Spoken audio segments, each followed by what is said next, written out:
Meus irmãos, esse texto, ele é Evangelho de João, capítulo 4. Ele mostra Jesus conversando com a mulher samaritana.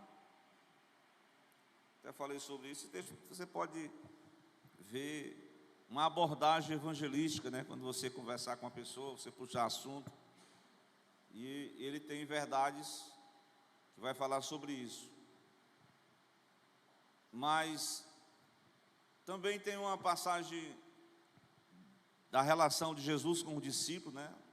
Falando sobre a missão, no versículo que os campos estão brancos para a ceifa. Tudo isso está no Evangelho de João, no capítulo 4. Nessa passagem, desse pouco tempo que Jesus passou em Samaria, né? Glória a Deus. Então Jesus tem uma conversa com a mulher samaritana. Glória a Deus. Os irmãos devem conhecer bastante, mas inicialmente a gente sabe que tem uma... Obrigado aí, irmão. Tem uma questão a ser resolvida, né? Não sei se você está passando por essa questão, mas uma questão a ser resolvida. É porque quando Josué e Zorobabel, quando eles vieram de Babilônia para construir o templo, os samaritanos quiseram também fazer parte. O que foi que os judeus fizeram? Vocês não vão fazer parte conosco, não. Agora, quem era o samaritano? Eles eram judeus 100%? Ele era um povo assim mestiço, de gentios com judeus. Você sabe que essa mistura, né, não é nada bom, né? Porque a pessoa apresenta características assim de Deus, né, e tem a mistura pagã. Aí fica uma coisa que não é muito original. Então os judeus rejeitaram. E ficou esse cisma, né, por exemplo,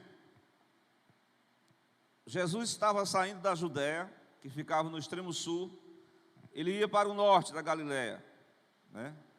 De sul para o norte. Só que no meio do caminho ele tinha que passar por dentro de Samaria. E todos os demais judeus faziam o seguinte: vamos dar uma ideia aqui. Você está assim no meio da praça, aí você encontra com uma irmã ou com um irmão. Vixe, aquele sujeito ali. Você dá uma volta para não passar pelo sujeito ou pela sujeita. Deu para entender? Mas o que Jesus fez? Fez diferente. Ele entrou dentro do território dos samaritanos. Tem uma passagem bíblica em Lucas, se não lembro qual é o capítulo 10. Jesus, ele fez esse trajeto e ele quis uma hospedagem em Samaria. E os samaritanos viram que eles eram judeus, expulsaram, fecharam as portas.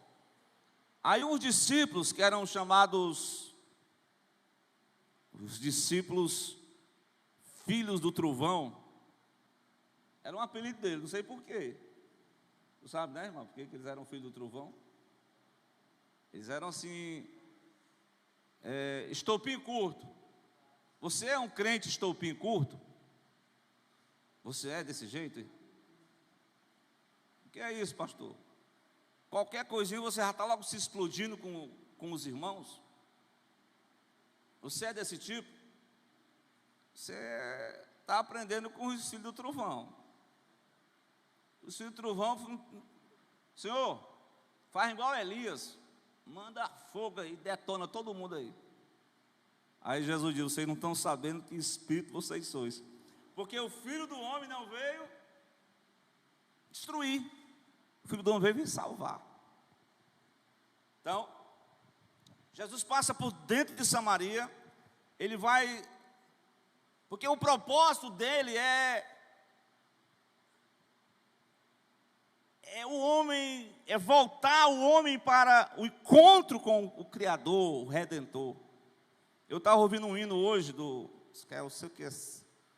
sei o que, Baruque, Baruque, que ele diz: eu quero voltar ao jardim da inocência. Eu meditando nessa letra, e é exatamente isso, quando o pecado ele roubou a comunhão do homem com o seu Criador.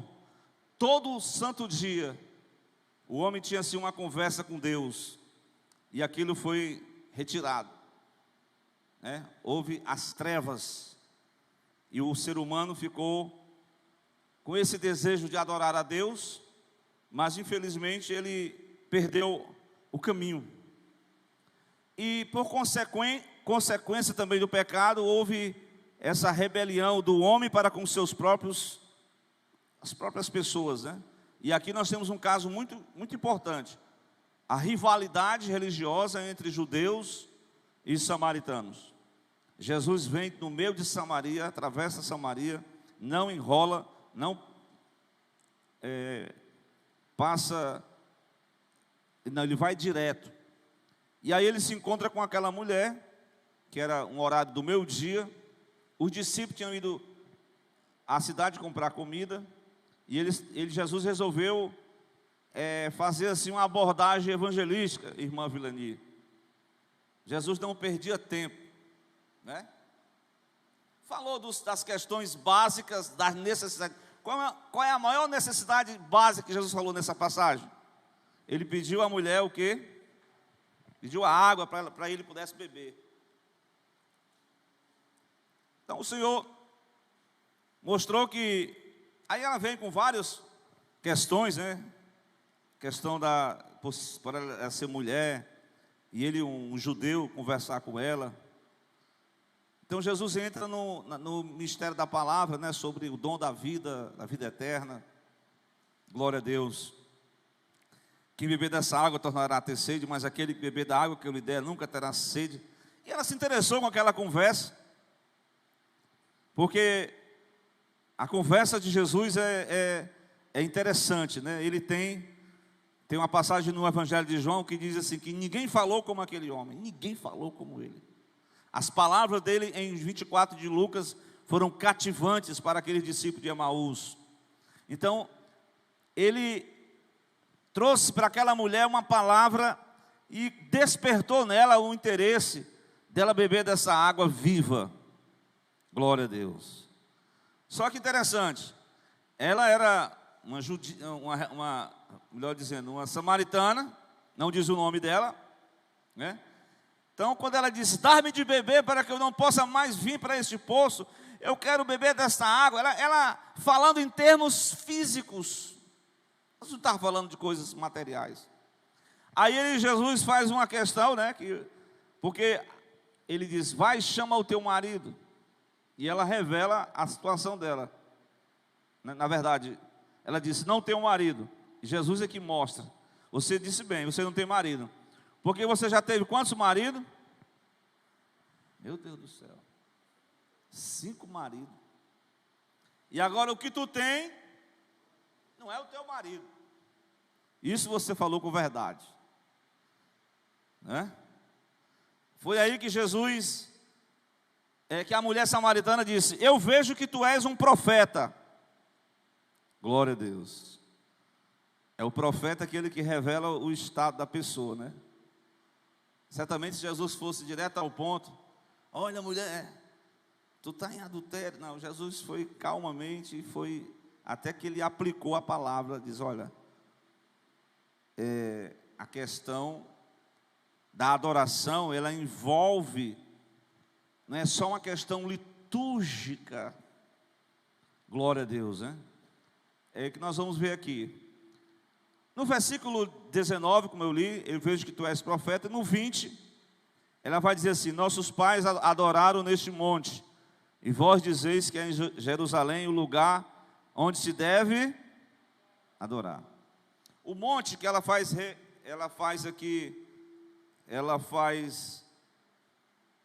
referência, sabe qual é esse monte, irmão Wellington? É o Monte Gerizim. Qual é a relação do Monte Gerizim do Velho Testamento? Porque os samaritanos, eles só acreditavam no Pentateuco, né? Vocês não sabem o que é o Pentateuco, né? Stephanie? Sabe o que é o Pentateuco? Pentateuco. O que é o Pentateuco? Os 5... É lá que está toda a revelação do tabernáculo. Como é que seria o tabernáculo, né? Bem, e os profetas, eles não acreditavam. E vocês sabem que a revelação, a pessoa ficar só com a parte da Bíblia, isso não é bom, né, não? Porque a revelação do Velho Testamento, principalmente, Miqueias, ela é progressiva, né? Ela foi aos poucos, ela foi se completando. Aí vem os livros históricos, né? Que mais? Os poéticos, os profetas maiores, os profetas menores, até chegar no Novo Testamento. Então, aqueles samaritanos só acreditavam no Pentateuco. Inclusive, lá no Monte Gerezi, conforme o livro de Deuteronômio, que eu estou tentando encontrar aqui, foram pronunciados, era o Monte das Bênçãos. Lembra do Gerezi? E tinha outro monte, que era um monte onde se falava as maldições. Louvado seja Deus. Isso está no livro de Deuteronômio, capítulo 11, versículo de número 29. Será que... 29 de Deuteronômio, 11, 29. Será que, havendo-te o Senhor teu Deus te introduzido na terra, que vais para possuir, então pronunciarás, o versículo é isso aí, ó. Pronunciarás o quê? A bênção. Aonde? Gerezi. E a maldição? Monte Ebal. Ela faz referência ao Monte Gerezi. Porque, infelizmente, né, o ser humano ele está dividido até pela religião, né? Nós vimos isso no tempo de Salomão, Roboão, Jeroboão, né? Então, essa questão de construção de templo, isso sempre teve... Se a pessoa não concorda aqui, que é o local de adoração é na Jerusalém, elas fizeram os seus próprios lugares de adoração, fizeram Gerezi. Só que depois a história vai dizer que o monte foi derrubado, mas o monte... Ou melhor dizer, o templo foi derrubado, mas o monte estava lá, como símbolo do pronunciamento das bênçãos divinas. Então aquilo, a mulher vai ter como uma referência de adoração. Percebam aí, mulher, ela diz assim, vós dizeis que o lugar é Jerusalém, o lugar que se deve adorar, mas nós adoramos ao Deus, é no monte Gerezi, é no monte das bênçãos. Glória a Deus, e ponto. Então havia esse conflito. Os samaritanos não iam adorar a Deus lá em Jerusalém. Os samaritanos criaram seus próprios formas de adoração, só que misturado, né? Porque até os judeus se misturaram. Se até como eu falei na semana passada, foi semana passada que eu falei, os evangélicos não praticantes, que eles adoram a Deus, vão para o templo, eles adoram a Deus, vão para o show, adoram a Deus, vão para um lugar de encontro, mas após o lugar de encontro com Deus, a vida da adoração, eu até falei isso aí no domingo, não é só um dia, né? A vida da adoração é você adorar a Deus. Que comais, que bebais, faça tudo para a glória de Deus. Então a adoração é contínua, irmão. Não podemos parar. Mesmo na nossa atividade material, nós estamos ali glorificando a Deus, pedindo a proteção de Deus, pedindo o livramento de Deus e dando graças ao Senhor. Então Jesus vai mostrar nessa passagem, glória a Deus, é uma sessão que nós vamos mostrar princípios importantes que são referentes a uma verdadeira adoração. Então é bem verdade que muitas pessoas até dizem assim, não, mas eu sou servo de Deus, eu já fui batizado nas águas, eu sou da igreja fulano de tal. Igreja, eu vou dizer até o nome, né? Igreja, e tem um nome, sobrenome e outro nome. Eu sempre digo, né, nós temos que ser apostólico. Igreja não é aquela igreja universal. A igreja universal é a igreja da palavra. Agora, o início dessa igreja, o local que iniciou essa igreja, onde foi? Jerusalém. É lá onde houve o Pentecostes, é lá onde Cristo morreu fora de Jerusalém. É lá onde tem toda a história, né, da adoração. Começa quando Davi quando assume o reinado. Inicialmente ele assumiu o reinado numa cidade chamada Hebrom. Depois que os filhos, houve aquela questão, os anciãos reconhecem que Davi deveria ser o rei de todo Israel. Então Davi dá uma missão para os seus exércitos e diz assim: olha, um de vocês aí que são soldados, vocês podem ser general do meu exército, se vocês conquistar a cidade de Sião. Sião estava ali guardada por aqueles um povo, né, dos cananeus. Então era uma fortaleza, e Joabe, com a graça, com a perspicácia militar, consegue vencer e consegue dominar a Sião. Então Davi, quando tem a cidade como capital do seu país, não somente capital política, ele começa a dizer assim: olha, eu quero que a arca que estava na casa lá venha para dentro de Jerusalém, para nós fazermos um culto, porque a arca representava a própria presença de Deus. Então Davi traz a arca, né? Inicialmente errou no caminho, colocou nos carros de bois. Então tem pessoas que querem adorar a Deus imitando no caso aí, os filisteus, né? Se deram mal, morreu, um levita morreu lá, porque ele foi querer pegar na arca e acabou sendo fulminado. Mas enfim, Davi conseguiu trazer a arca. A cidade ficou como centro religioso, um centro político, glória a Deus. Então Jesus vai dizer o seguinte: o primeiro princípio que nós vamos aprender aqui é sobre quem devemos adorar. Quem devemos adorar? Glória a Deus. Quem é que nós devemos adorar, irmão Wellington? Louvado seja Deus. Quando Jesus cura, Bruni, o cego de nascença, lá no capítulo 9 de João 38, sabe o que o cego faz quando ele se encontra com Jesus? Sabe o que é? 9:38. Simplesmente ele se inclina e o adora. Só isso. O adorou. 9:38 de João. Glória a Deus. O diabo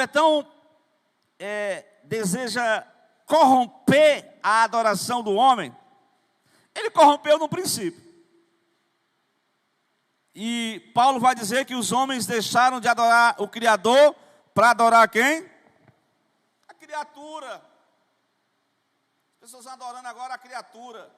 Estão adorando os ídolos. Estão adorando agora os sistemas. Adorando os políticos. Adorando as pessoas da grande fama. Glória a Deus.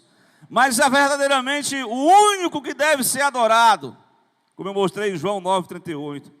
E ele estava numa prova tremenda em Mateus 4:11, quando o diabo chegou para Jesus naquela tentação. Irmãos, ali foi forte, viu? Isso aí, se Jesus foi tentado nessa área, se prepare, irmão. Nos preparemos, irmãos, porque o diabo continua tentando você para você deixar de adorar, para você deixar de ser um adorador, que adore o único Deus verdadeiro. Olha o que Jesus falou em 11, glória a Deus. O que ele disse? Ele repreendeu o adversário. Vai-te, Satanás, porque está escrito o quê? Ao Senhor teu Deus adorarás, e só a Ele servirás. E olha que ele tinha proposto tudo para Jesus: os reinos do mundo, a glória deste mundo. Ele diz: tudo isso eu te darei, se tu vier me prostrar e me adorar. Olha como é o diabo, lá em Tessalonicenses, irmãos, diz que ele vai sentar-se no trono, no tabernáculo, no templo, se assentar como Deus, querendo receber Adoração. Mas o único que merece adoração nesta noite, nós damos a Ele glória, honra, louvores ao único Deus verdadeiro, que enviou o seu único Filho, que através da sua graça nós estamos aqui para sermos adoradores. Então, irmão, não se iluda, não se encante com este mundo. Adore a Deus, glória a Deus, sirva ao Senhor, porque essa é a missão principal da igreja. Glória a Deus. Se o inimigo vier te perturbar para você trocar, você pode usar essa palavra na mente: vai-te, espírito contrário, somente a Deus adorarás, só a Ele servirás, somente a Ele. Glória a Deus. Então, o único, tem até um hino, né? Ao único que é digno de toda honra, de toda glória, de todo louvor. Glória a Deus. Que os anjos cantam na eternidade: de santo, santo é o Senhor dos exércitos. Então nós estamos aqui, nossa missão, eu sei que a nossa missão tem uma evangelização, tem toda essa questão da comunhão, mas eu acredito que servir a Deus, adorar a Deus, amar a Deus, é uma forma de nós adorarmos o seu santo nome. Glória a Deus. Muito bem. Agora, aquela mulher, ela estava resumindo o lugar. Agora vamos entrar aqui numa questão muito importante, irmãos, porque hoje nós temos uma doutrina aí, de um povo que aproveitou a pandemia, já não gostava muito de igreja, não sei, e pegaram uma doutrina chamada a doutrina dos irmãos que pode adorar a Deus só em casa. Mas a gente pode adorar a Deus em casa? Sim, com certeza. Glória a Deus. Veja aí o capítulo 4, 21 de João. Mulher, você crê? Que a hora vem. Que hora é essa que estava vindo, irmão? Que não vai ser somente aqui nesse monte Gerezi. Glória a Deus. Que não vai ser somente em Jerusalém. Não vai ter um lugar específico. A verdade é essa, né? Não vai ter um lugar específico. Mas é claro que nós temos a igreja como local para a gente se reunir, né? E adorar o Senhor. Eu estou falando dos desigrejados, porque ele diz que só indo lá no quarto, no cantinho, tendo um local ali para orar, pronto, já é o suficiente. Mas é verdade isso aí? Bem, Júnior, se não tiver nenhuma igreja por perto, você é igreja. Mas só eu sou uma igreja, e você é a Lorena. Glória a Deus. Mas enfim, nós temos que comungar a mesma fé em adoração em conjunto, individualmente e em conjunto, glória a Deus. Então é isso que Jesus está querendo dizer para aquela mulher. Olha, não tem um lugar específico. A hora vem, porque o templo no ano 70 foi derribado. Glória a Deus. Os irmãos se reuniam nas casas. Claro que depois foi construído um templo para eles se reunir, um local. Mas a igreja não está condicionada a 4 paredes. Glória a Deus. É isso que Jesus está falando aqui. A hora vem, que não é neste monte Gerezi, é o monte das bênçãos, né? Não é só em Jerusalém não, que vamos adorar o Pai. Mas, uma outra verdade, a segunda verdade que eu quero dizer, que o cuidado em não adorar, a adoração se resumir somente a um lugarzinho específico. Não é isso, mulher. Vamos avançar aqui, o terceiro aspecto. O cuidado que nós precisamos, a verdadeira adoração exige do adorador, não é somente adorar, como diz em João, Mateus, capítulo 15, né? Não sei se você lembra, capítulo 15 de Mateus, ele diz assim: vocês estão me honrando só com mas o vosso coração está como? Irmão, isso aqui, vamos avaliar esse versículo aqui, irmão. Vamos avaliar Mateus capítulo 15. Louvado seja o nome do Senhor. Porque os judeus, capítulo 15, versículo 8 versículo 9. O que diz? Irmão, o que diz? Jesus falando para os judeus, né? Este povo me honra com os seus lábios. Que Deus tenha misericórdia de nós, né? Para que nós não venhamos a honrar a Deus somente da boca para fora, né? Só de lábio. Mas verdadeiramente, creio que os irmãos adoram a Deus de coração, né? Glória a Deus. Não somente de lábios, mas verdadeiramente de coração. Ele diz aqui, o coração estava longe de mim. É porque essas pessoas, elas dividiam a vida delas naquilo que elas, só no templo elas eram uma coisa, fora do templo elas eram outra coisa. Então, no templo elas louvavam, mas fora do templo elas tinham o coração longe de Deus. Longe de nós, que nós venhamos a seguir este mau exemplo, exortado por Jesus. E Jesus diz mais, em vão me adoram, ensinando doutrinas que são preceito de homens. Então, verdadeiramente, meus irmãos, a adoração exige conhecimento de causa. É isso que Jesus falou isso, no 22. Vocês adoram o quê? Você não sabe de nada. Vocês só têm uma parte da revelação. Você só tem o Pentateuco, só tem o Velho Testamento, uma parte do Velho Testamento, na verdade. Vocês não têm a outra, o que Deus progressivamente foi revelando aos seus profetas, a forma certa. Não se pode adorar a Deus como acontece hoje. A pessoa mistura ali elementos pagãos com cristão. Vocês parecem muito com alguma igreja, né? Elementos pagãos com cristão. Até falei isso aqui no livro que eu li do Abraão de Almeida, uma história que o mundo não pode esquecer. Ele diz que o problema da igreja é isso, ela não se cristaniza. Muitas igrejas se paganizaram. E aí, tudo aquilo que era adorado no meio pagão foi colocado com outros nomes. Mudou só a roupagem, mas o princípio de adoração a Baal, aos pagãos é o mesmo. Aos ídolos mudos é o mesmo.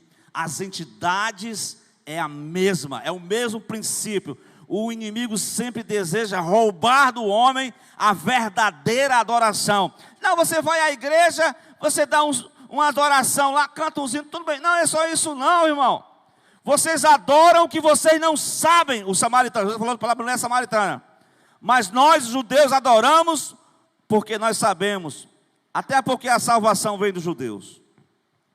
Claro que a salvação aqui, no caso, foi uma promessa de Abraão, os patriarcas, os profetas. E o povo judeu foi o meio pela qual o Messias veio. Então, Jesus prossegue nessa terceira parte. A verdadeira adoração exige conhecimento de Deus. Adorais o que não conheceis. Adorais apenas só de lábios. Mas a verdadeira adoração exige realmente conhecimento de causa. Tem até eu vi uma vez um livro, isso é um costume dos pentecostais, né? Diz assim, o irmão estava dando um relatório lá triste, né? Irmão, aconteceu um negócio aqui, eu perdi, não sei o quê. Aí o irmão lá da ponta disse assim, glória a Deus! Glória a Deus é porque não é você que não perdeu, né? Entendeu? Então, às vezes andamos dando glória a Deus. Claro que a gente não pode perder esse santo costume, né? Mas você sabe por que você está dando glória a Deus aqui? Você sabe por que você está dando glória a Deus? Você tem consciência de quem é Deus na sua vida? Você sabe por que você dá um glória a Deus, um aleluia na hora do culto? É porque você conhece o Deus em que você adora.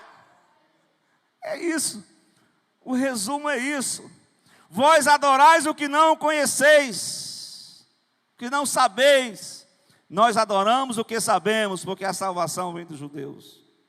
Glória a Deus. Então a verdadeira adoração exige do adorador o conhecimento verdadeiro de Deus. As pessoas adoram a Deus, né? Mistura uma coisa com a outra. Isso não dá certo não. Vamos lá.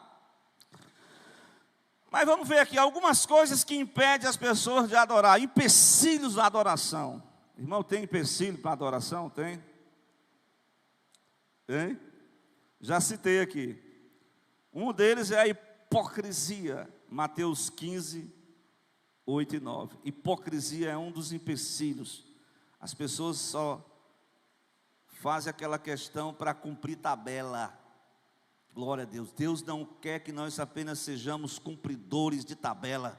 Deus quer que cada culto seja um culto de celebração ao Deus vivo e verdadeiro. Glória a Deus. Tem uma passagem na Bíblia, que acho que é o profeta Malaquias. Ele vai dizer assim: olha, vocês estão desprezando o meu nome, não é? Eu não estou aqui me lamentando, não. Deus precisa de adoração. Deus, Ele é Deus. Nós é que temos a necessidade de adorar Ele. Mas Malaquias 1:11, olha daí, Júnior, o último livro do Velho Testamento, diz o quê? Olha, desde o nascer do sol até o pôr do sol. Não se preocupe não, vocês estão aí, os judeus aqui, esse período aqui, já é um período que a irmã cantou aqui, né? Quem já pisou no Santo dos Santos, em outro lugar, não sabe viver. Quando eles vêm, e tudo foi restaurado, a adoração foi a liturgia, só que eles começaram a se tornar aquela adoração mecânica. Sabe o que é adoração mecânica? Ei, irmão, levanta o braço direito. Ei, levanta o braço esquerdo. Irmão, tenha cuidado, porque daqui a pouco o pessoal quer ser igual um mecânico, né? Tudo assim. O que vai fazer agora, pastor? Irmão, a adoração é espontânea, irmão. É espontânea, glória a Deus. Então, o povo estava desprezando uma liturgia morta, uma adoração sem vida. Deus diz: eu não estou preocupado com esse povo aí não. Eu só quero dizer que profeticamente Malaquias diz: olha, desde o nascer do sol até o pôr do sol, se você não quer adorar, Deus levanta uma geração de adoradores. Glória a Deus. Vocês me desprezam, aqui Deus falando através do profeta Malaquias, com seus cultos formais, com as suas liturgias mortas, sem vida, sem graça. Mas olha, desde o nascer do sol até o pôr do sol, haverá o meu nome, será grande entre as nações. Em todo lugar se oferecerá ao meu nome incenso e uma oblação pura, porque o meu nome será grande entre as nações. Assim diz o Senhor dos exércitos. Glória a Deus.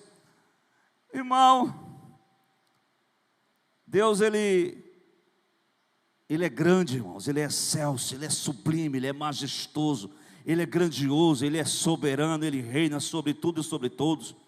Se o homem não quer adorar, o homem preferiu adorar a criatura do que o Criador, problema desse homem. Mas os empecilhos, eu quero falar de um outro empecilho, irmão. É Mateus de novo. Mateus capítulo 5, versículo 23 e 24. Esse é um empecilho que impede. Eu falei da falsa adoração, eu falei exatamente da hipocrisia, eu falei sobre também capítulo 4, adoração às entidades, que é a proposta do diabo. Ele quer que você adore seres angelicais, espirituais, até homens, criaturas. Mas o terceiro empecilho é quando você, no capítulo 5 de Mateus 23, o que diz? Se você trouxer uma oferta de adoração, e você se lembrou, Jesus disse: rapaz, eu estou adorando aqui, mas tem um irmão que está com umas tretas comigo aí. Tem umas tretas aí grandes. 24. Deixa ali diante de ti, diante do altar, melhor dizendo, a tua oferta, e vai. O quê? Um dos empecilhos é a ausência do perdão, a ausência da reconciliação. Isso são empecilhos para uma verdadeira adoração. Glória a Deus. E eu quero dizer nesta noite, conforme o texto de João, uma outra verdade que o próprio Jesus vai dizer, no versículo mulher 21, que 23, né? A hora vem. E, mulher, a hora vem. E agora é. O quê? Os verdadeiros adoradores adorarão o Pai em espírito e em verdade. Aqui nós vamos ver que o Pai procura. Procurei um homem que estivesse na brecha. Deus procura verdadeiros fiéis, adoradores. E Jesus esboçou a forma correta da adoração. Glória a Deus. Ele vem tratando com aquela mulher como se deve adorar a Deus. Quais são os princípios que devem nortear uma vida de adoração. O único que deve ser adorado, glória a Deus. E ele mostrou a forma agora, com esses duas características importantes que a gente sempre relata. Primeiro é que Deus é o quê? Espírito. Irmão, como é isso? Deus é Espírito. Pois é. Se Deus, claro que Cristo se tornou carne, né? Isso é um mistério. Mas uma questão é que nós não adoramos mais a Deus com coisas materiais, assim. Claro que os irmãos, quando a gente vai tirar as ofertas, adore a Deus com suas ofertas. Claro. Mas aqui ele está falando de uma adoração espiritual, onde Deus, ele é Espírito. Glória a Deus. Deus não é palpável, porque é uma tendência natural da gente adorar criatura, adorar matéria, adorar imagens. Viram lá em Êxodo 32? O povo se desmantelou todinho, fizeram um bezerro de ouro e foram adorar e se desviaram, porque perderam a noção. Deus é Espírito, glória a Deus. Deus, ele precisa, nós como seres físicos, nós somos matéria, mas somos só matéria. Há algo dentro de nós que é espiritual, e isso só, a adoração é exatamente a ligação dessa partícula divina que está dentro de nós, que é o nosso espírito. Ele tem uma necessidade de adorar o Deus que é espírito e vida. Glória a Deus. É por isso que a adoração não importa o lugar. A adoração, ela é espiritual. E outra coisa, a adoração, ela tem que ser de fato, de verdade.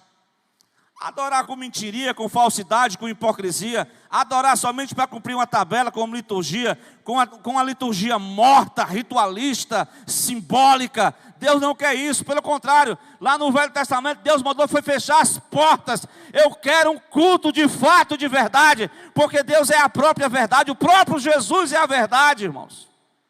Amém? Então, verdadeiramente, o culto não é formal, ritualista ou simbólico. A adoração é baseada na verdade das Escrituras, que faltava conhecimento das Escrituras na vida da mulher samaritana. E se nós, irmãos, se a gente começar a falar só sobre como é que se diz, o que Deus é, o que Deus é? Na nossa oração, quando nós reconhecermos a grandeza, a soberania, o poder, a graça de Deus, nós começamos a nos quebrantar na presença do Senhor. Então, meus amados irmãos, a adoração, na verdade, ela, além de se basear nas Escrituras, ela está vinculada à pessoa de Cristo, que é a própria verdade. Porque antigamente, as pessoas precisavam sempre de alguém, né? Até hoje tem, né? Alguns irmãos que, irmão, ore por mim. Paulo pediu oração, mas nós temos que orar também, né? Então a adoração, ela é individual, mas ela é com todos. E não pode só no privado, tem que ser também com todos. Glória a Deus. E o único meio que reata a palavra religião, né? Religião. Qual é a verdadeira religião? Você sabe? Alguém diz assim, a religião é que Deus deixou foi a Igreja Católica. Aí eu digo assim, Deus deixou, né? Mas qual é a verdadeira religião? Hein, irmão Milanir? Está lá em Tiago. Manter-se puro e visitar os órfãos e necessitados. Mas o sentido da palavra, etimologicamente, religar. Quem é o único que religa o adorador com o que deve ser adorado? É Ele mesmo. Então ele estava envolvendo nesse assunto tão bom sobre a doutrina da adoração para aquela mulher. Ele disse, eu sei que isso vai acontecer. Quando o Messias vier, tudo vai ficar esclarecido. Mas vem, irmão Islão, terminar aqui com o louvor. Mas a palavra final que Jesus disse para aquela mulher foi uma revelação. O Messias já estava bem pertinho, já veio. Diz, eu sou o que falo contigo, mulher. Glória a Deus. Dito essa palavra, irmão, a adoração te impulsiona para o serviço. A adoração te impulsiona para você servir a Deus. Depois que Isaías adorou, contemplou os anjos conclamando um para o outro que Deus é santo, santo, ele disse, eis-me aqui, Senhor, faça-se a tua